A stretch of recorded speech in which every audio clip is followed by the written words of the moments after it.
हम ही है हकीम। भाव में भारी है संपत्ति असीम, हम ही दर्द हैं जो हम ही है हकीम। द्वारे पर क्यारी सजाया हूँ मैं, बंगले के फूल बहुत महंगे हुए। मैं आगे बढ़ना चाहता हूँ और एक दिन की 48 पृष्ठ पर एक घटना है गांव में।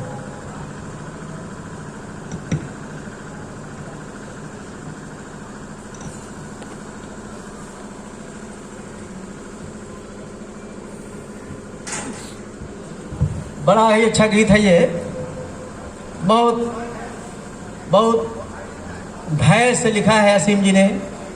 गांव में इस गीत का शीर्षक है और 3 बंद का गीत है। इनके अधिकांश गीत 3 या 4 बंद के होते हैं। गीत 3 या 4 बंद के होने ही चाहिए तो गीता हो जाएगा। गीत छोटा होना चाहिए और गीत का यह व्याकरण है कि गीत सस्ते शब्द का प्रयोग गीतों में होना चाहिए। सस्ते शब्दों का महंगा प्रयोग। गीत की यही परिभाषा है कि आप गीतों में सस्ते शब्दों का महंगा प्रयोग करें, नहीं तो शब्दकोश उठा करके कृष्ण शब्दों को उठाएंगे तो गीत पठनीय नहीं होगा और पचेगा नहीं वो। तो लिखा है कि एक गीत पीड़ा से उपजा एक खुशी की छाँव में, दिखलाएंगे तुमको आना कभी हमारे गांव में।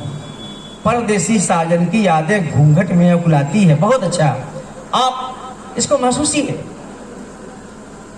इस छटपटाहट को आप समझते होंगे कि परदेसी साजन की यादें घूंघट में उकुलाती है। कवि के अंदर क्या है, जब कवि कुछ बताता नहीं है, जब लिखता है तो उसकी रचनाओं से पता चलता है कवि में कितना विस्तार है। तो परदेसी साजन की यादें घूंघट में उकुलाती हैं, भूखे नंगे बच्चों को माँ सपने दिखा सुलाती है। हाथों में हल और कुदाल, छालों के मोजे पाँव में, दिखलाएंगे तुमको आना कभी हमारे गांव में। यह पंक्ति पढ़ते पढ़ते मैं टूट गया था। आप भी इसको एक बार मैं पढ़ रहा हूँ इसको, फिर आप सोचें और वहाँ जाएं, नई पीढ़ी वाले भी जाएं। लिखा है कि हाथों में हल और कुदाल, छालों के मोजे पाँव में। छालों के मोजे पाँव में मैं कई बार में पढ़ पाया। ये कोई असीम ही लिख सकता है। और आगे लिखते, खेतों में खलिहानों में पनघट पर हर चौबारों में, फूलों से चेहरे दिखते मेले व तीज त्योहारों में। मिलता है संगीत मधुर कू पी और खाओं में, दिखलाएंगे तुमको आना कभी हमारे गांव में। और अंतिम बंद इस गीत का है कि जात धर्म का भेद नहीं, काका भैया का नाता है। सबके सुख दुख में सहभागी होना सबको आता है। दबे हुए किस्से असीम गलियों के ठाव कुठाओं में, और दिखलाएंगे तुमको आना कभी हमारे गांव में। और ये जो है, ये इस गीत की बारीकी ये है कि लिखा है कि मिलता है संगीत मधुर कू पी और काँव में। यह पक्ति है। आप लोग यदि इस पक्त को पढ़े होंगे या जिनके हाथ में किताब पुस्तक होगी वो जानते होंगे, या नहीं है तो मैं बता रहा हूँ कि इसमें एक पंक्ति है कि मिलता है संगीत मधुर कू पी और काँव में। हम लोग जब प्रयोग करते हैं, गीत लिखते हैं तो बड़ा मुश्किल से कभी कू और पी या का प्रयोग किसी का कर पाते हैं। लेकिन इस कवि का विस्तार क्या है, इसकी हाइट क्या और डेप्थ क्या है, इसकी ऊंचाई कितनी है, गहराई कितनी है, मैं तो नहीं समझ पा रहा हूँ कि एक ही में कू पी और काँव, कोयल और पपीहा और कौवा, तीनों को समाहित कर एक ही पंक्ति में, पूरे गीत में नहीं, पूरे गीत की संरचना में नहीं, पूरे अंतरे में नहीं, एक ही पंक्ति में इस कवि ने ये समाहित कर दिया है। और मैं कहना चाहता हूँ ये जो गीत है मेरा, ये गीत है मकरंद पुस्तक से कि शहर बाजार में रहता है, बस्ता गांव में है, जहां ढूंढो वहीं पाओ, गीत हर ठाव में है। गीत कहाँ नहीं है, गीत तो हर जगह है। अब एक रचना इनकी है 49 पर। कैसा परिहास, समय का यह कैसा परिहास, बीत रहा जीवन पतझड़ में सपनों में मधुमास। आप इस पर ध्यान करेंगे कि बीत रहा जीवन पतझड़ में सपनों में मधुमास। अभी मधुमास की बात चल रही थी, हम लोग रास्ते में आ रहे थे, बैठे थे हम लोग चारों लोग, उसमें गज़ल के भी एक्सपर्ट थे, गीतकार प्रेम जी भी थे, एक संस्था के मालिक पथिक जी भी थे। तो इसमें ये बात चल रही थी, हम लोग इसका मनन करते चले इसी मधुमास तक कि बागों में झूले ना दिखते, ना ही कजरी गूंज रही, अब कोयल जाने किस बिरही की यादों को है कूज रही, और उठ गए बादल सावन में बिखर गई हर आस, अब बीत रहा जीवन पतझड़ में सपनों में मधुमास। यह कजरी ऐसा गायन है जिसमें कजरी का जो वर्णन किया गया है। आपको बता दें कि हमारे गायन विधा में, हमारे लोक विधा में, हमारी लोक संस्कृति में एक कजरी ही ऐसा गायन है जो भारत में किसी अन्य प्रदेश को नहीं प्राप्त है। मुझे यह बड़े गर्व से कहना पड़ रहा है कि यह कजरी जो विधा है, श्रृंगार के जो पक्ष होते हैं, संयोग और वियोग। मैं विज्ञान का अध्यापक हूँ, मुझसे बहुत गलतियां हो सकती हैं। मैं हिंदी नहीं जानता, बहुत कम जानता हूँ, क्योंकि विज्ञान वाले हिंदी पर कम ध्यान देते हैं।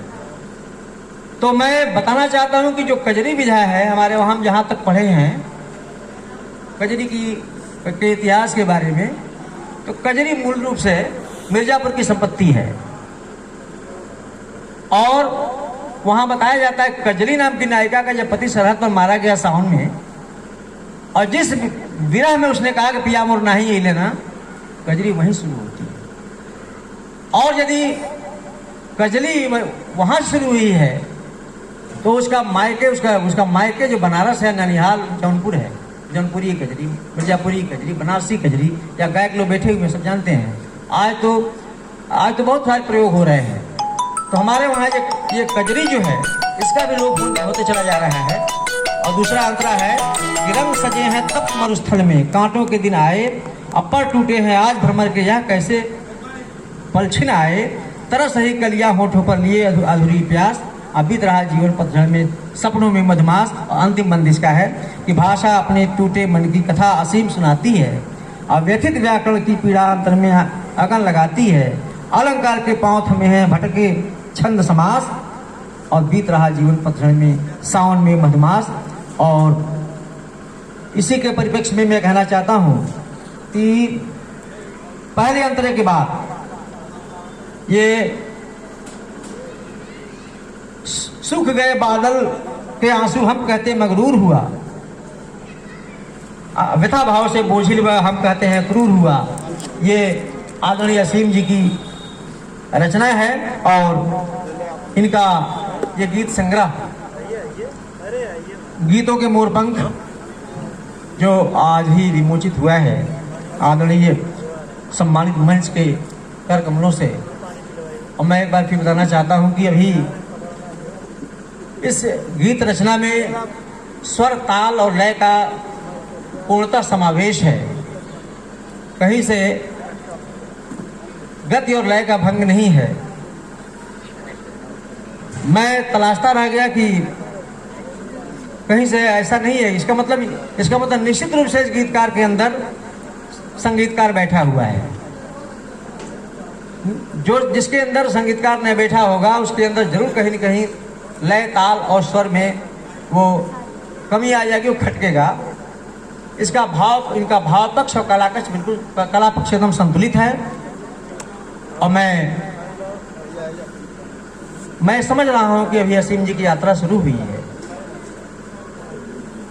इनका पहला संग्रह आया है और ये अनवरत अपनी यात्रा पर लगे रहेंगे और बहुत आगे बढ़ेंगे। यह इनकी भूमिका है और मैं अपेक्षा करता हूं कि 2022 में इसी संदेश परिवार की ओर से निश्चित रूप से नाम की घोषणा तो नहीं कर रहा हूं, लेकिन संदेश परिवार की तरफ से मुझे भनक मिली है कि एक पुस्तक का और विमोचन होना है। मैं अपनी ओर से इस गीतकार के लिए ईश्वर से प्रार्थना करता हूं कि आपके बुलावे पर, आपके कहने पर, आग्रह मैं नहीं कहूँगा, आग्रह पर आएंगे तो वो दूसरी बात हो जाएगी। आपके कहने पर हम लोग आए हैं, आपके कहने पर इतने बड़े मनीषी उपस्थित हुए हैं, पूरा संस्कृत महाविद्यालय परिवार यहाँ उपस्थित है। मैं एक दिन देख रहा था आदरणीय की पुत्रियों को और ये भी संलग्न थे वहाँ तबला वादन में, गायन में बेटियाँ थीं। हमने कहा कि ये तो ये तो परम संयोग है, ऐसा ही होना चाहिए। नहीं तो आजकल का परिवार क्या है, आजकल के परिवार में तो लोग कहते हैं कि ये तो नशनिया निकल गया। मैं जब अपने समय में ड्रामा का मंचन करता था, गायन करता था, तो हमारे पटदार बहुत जलते थे।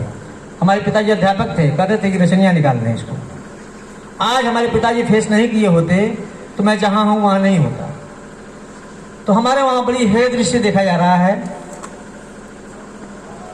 यहाँ संवर्धन होना चाहिए परिवार से, समाज से, विद्यालय से। और हम अपनी वाणी को विराम दे रहे हैं और संचालक महोदय से आग्रह कर रहे हैं कि हमारे अतिथियों के उद्बोधन के बाद जो मुख्य हमारे साहित्यकार आए हुए हैं उनका भी पाठ हो जाए तो हम बहुत आभारी होंगे। आदरणीय मंच सबको प्रणाम करता हूँ और सभी साहित्यकारों को प्रणाम करता हूँ।